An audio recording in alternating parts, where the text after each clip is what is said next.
The aroma of grilling burgers wafted through the humid Texas air, a familiar comfort on this 4th of July.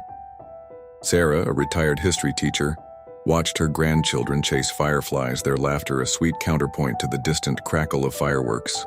But her thoughts, as they often did, turned to the news from Washington. Whispers of politicians, both from the Oval Office and Capitol Hill, publicly pressuring the Federal Reserve were growing louder. "It's like they're forgetting history," Sarah murmured, a familiar frustration bubbling up. Her husband, David, looked up from his newspaper. "Who's forgetting what now, dear?" "The Fed, David.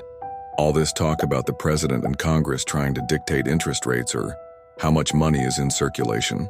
It's dangerous, truly dangerous." David, a practical man, frowned. "But isn't the government supposed to be in charge of everything? Don't they know what's best?" Sarah shook her head, her gaze distant. "That's precisely the point. The Federal Reserve was created to be independent, to make decisions about our economy based on data and expertise, not political whims. Imagine if a president, wanting to win an election, demanded lower interest rates even if inflation was skyrocketing. Or if Congress, trying to fund popular programs, forced the Fed to print endless money." She continued, "Look at Weimar Germany in the 1920s. After World War I, their government printed money frantically to pay war reparations and domestic debts. What happened? Hyperinflation. People needed wheelbarrows of cash just to buy a loaf of bread. Savings vanished overnight.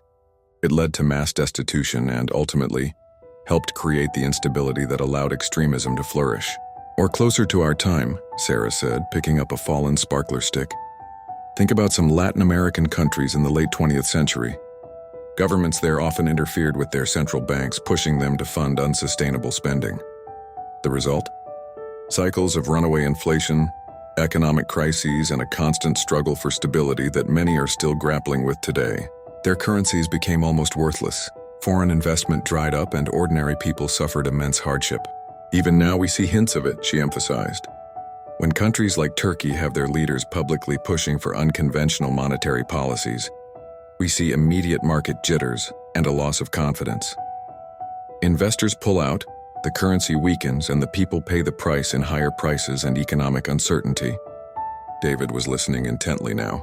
"So if our politicians try to tell the Fed what to do, then we risk our own economic stability," Sarah finished. "The Fed's job is to keep prices stable and maximize employment. It's a delicate balancing act. When politicians meddle, they introduce short-term political goals into a system that needs long-term impartial economic stewardship. They might gain a quick headline, but we, the American people, pay the long-term cost in inflation, lost jobs, and a weakened economy. That's why we must speak out," she urged, her voice firm. "We need to remind our representatives and the president that the Fed's independence isn't about protecting some elite institution. It's about protecting our savings, our jobs, and the future of our economy. It's about learning from history, so we don't repeat its most painful lessons." As the grand finale of fireworks lit up the sky, painting the night in fiery bursts of red, white, and blue, Sarah felt a renewed sense of purpose. The fight for economic stability, she knew, was as fundamental to American liberty as any other. And it began with understanding and with speaking out.